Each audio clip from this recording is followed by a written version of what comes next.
Hi hello welcome to our channel Mahabharat విత్క్రాంతి. So Kadru ఎవరైతే ఉన్నారో సర్పాల యొక్క తల్లి, ఆమె సర్పాలకు శాపం ఇస్తుంది. అయితే ఆ తర్వాత ఈ సర్పాలు ఏవైతే ఉన్నాయో ఆ సర్పాలు ఏం చేస్తాయో అది మనం ఈ వీడియోలో తెలుసుకుందాం. అయితే ఈ సర్పాలన్నిటిలో ఉత్తముడు పెద్దవాడు అనంతశేషు. అయితే ఇతడు తల్లి శపించగానే కఠోరమైన తపస్సు చేయడానికి గంధమాదన పర్వతం పైనకు వెళ్ళడం జరుగుతుంది. మరియు ఆహారాన్ని తీసుకోకుండా కేవలం గాలిని పీలుస్తూనే తపస్సు చేయడం జరుగుతుంది. అయితే ఆ తపస్సుకు సంతోషించి బ్రహ్మదేవుడు ప్రత్యక్షమయ్యి, శేష, నీవు ఈ విధంగా తపస్సు ఎందుకు చేస్తున్నావు? నీ కోరిక ఏముందో అది చెప్పు, నేను తప్పకుండా తీరుస్తాను అని చెప్తాడు. అప్పుడు శేషుడు బ్రహ్మదేవునితోని, ఓ పితామహ, నా తమ్ముళ్ళు ఎవరైతే ఉన్నారో వారందరూ మందబుద్ధి. నాకు వినత అనే ఇంకొక తల్లి ఉంది. ఆమెను ఎప్పుడు ఈ సర్పాలు ద్వేషిస్తూనే ఉంటాయి. అదేవిధంగా ఆకాశచారి అయిన గరుడు అనే ఇంకో తమ్ముడు నాకున్నాడు. వీరందరూ ఎప్పుడు ఆ గరుత్మంతుణ్ణి కూడా ద్వేషిస్తూనే ఉంటారు. అందుకు నాకు వారితో ఉండడం ఇష్టం లేక నేను ఇక్కడికి తపస్సు చేసుకోవడానికి వచ్చాను అని చెప్పడం జరుగుతుంది.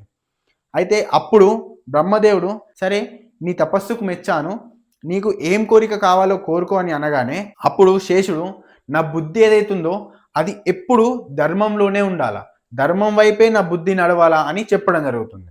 అప్పుడు బ్రహ్మదేవుడు దానికి మెచ్చి శేషునితోని, నీ బుద్ధి ఎప్పుడు ధర్మం వైపే ఉంటుంది. అదేవిధంగా ఈ భూమి ఏదైతుందో అది పర్వతాలతోని, గ్రామాలతోని, అడవితోని ఎప్పుడు చెలుస్తూ ఊగుతూ ఉంటుంది. అయితే నీవు ఈ భూమి కిందికి వెళ్ళి ఈ భూభారాన్ని సహిస్తూ అది కదలకుండా చేయని అనంతునితో చెప్పడం జరుగుతుంది. అప్పుడు శేషుడు బ్రహ్మదేవునితోని, మీరు చెప్పిన విధంగానే నేను ఈ భూభారాన్ని మోస్తాను, మీరు ఈ భూమిని తెచ్చి నా మీద పెట్టండి అని చెప్పడం జరుగుతుంది. అప్పుడు బ్రహ్మదేవుడు శేషునితోని, నీవు ఈ భూమి కిందికి వెళ్ళడానికి ప్రయత్నించు, భూమి స్వయంగా నీకు దారిని కల్పిస్తుంది, అక్కడి నుండి నువ్వు పాతాళ లోకానికి వెళ్ళి అక్కడి నుండి నీవు ఈ భూమిని నీ పైన మోయు అని చెప్పడం జరుగుతుంది. అప్పుడు బ్రహ్మ యొక్క ఆజ్ఞ ప్రకారం శేషుడు దానికి అంగీకరిస్తాడు. అప్పుడు బ్రహ్మదేవుడు శేషునితోని, నాగరాజా, నీవు శ్రేష్ఠుడు, నీవొక్కడివే అనేక పడగలతోని ఈ భూభారాన్ని సహించగలుగుతావు. నేను ఇంద్రుడు ఏ విధంగానైతే ఈ భూమండలాన్ని రక్షిస్తున్నామో అదేవిధంగా నీవు కూడా ఈ భూమండలాన్ని రక్షిస్తావని చెప్పడం జరుగుతుంది. అప్పటి నుండి శేషుడు బ్రహ్మదేవుడు చెప్పిన విధంగానే ఈ భూభారాన్ని తన పైన పెట్టుకొని మోయడం జరుగుతుంది.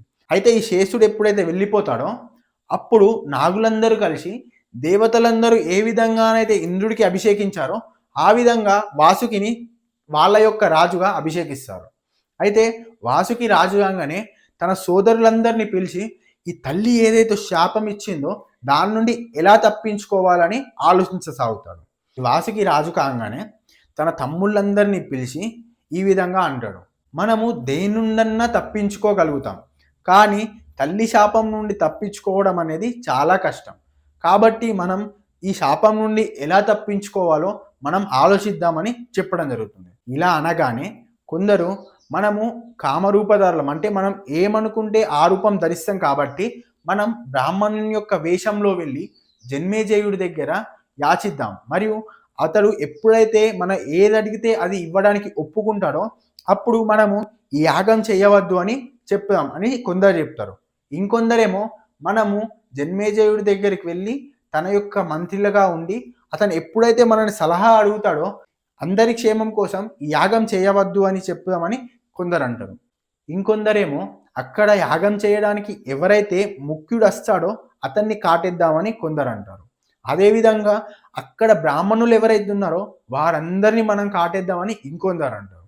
ఈ విధంగా ఒక్కొక్కరు ఒక్కొక్క విధంగా చెప్పడం జరుగుతుంది. దాంట్లో ఇంకా కొందరు, మనం ఏ విధంగా మారచ్చు కాబట్టి మనం మేఘంలాగా మారి అక్కడ ఎప్పుడైతే యాగం జరుగుతుందో ఆ యాగంలో మనం వర్షం కురిపిస్తే అక్కడ యాగం ఆగిపోతుందని ఇంకొందరు అంటారు. ఇంకొందరు అక్కడ భోజనం కోసం ఏదైతే తయారు చేయబడుతుందో అదేవిధంగా యాగానికి ఏవైతే అవసరం ఉంటాయో వాటన్నిటి మీద మనం మలమూత్రాలు పోసి వాటన్నిటిని చెడిపేద్దామని ఇంకొందరు అంటారు. దీంట్లో కొందరు ఏమంటారంటే, బ్రాహ్మణుణ్ణి చంపడం తప్పు కాబట్టి మనం అలా చెయ్యరాదు, బ్రహ్మహత్య పాపం కలుగుతుందని ఇంకొందరు అంటారు. అయితే ఇదంతా విన్న తర్వాత వాసుకి తన సోదరులతోని, మీరు ఏదైతే చెప్పారో దానికి నేను అంగీకరిస్తలేను, అదేవిధంగా ఇప్పుడు నేను చెప్పేది మీకు అంగీకారం అయితేనే ఆ విధంగా చేద్దాం. నేనేమంటున్నానంటే, మన తండ్రి దగ్గరికి వెళ్ళి మనకు ఏదైతే ఈ శాపం లభించిందో దాని గురించి మన తండ్రికి చెప్పి వారి దగ్గర నుండే మనం ఉపాయం తీసుకుందాము అని చెప్పడం జరుగుతుంది.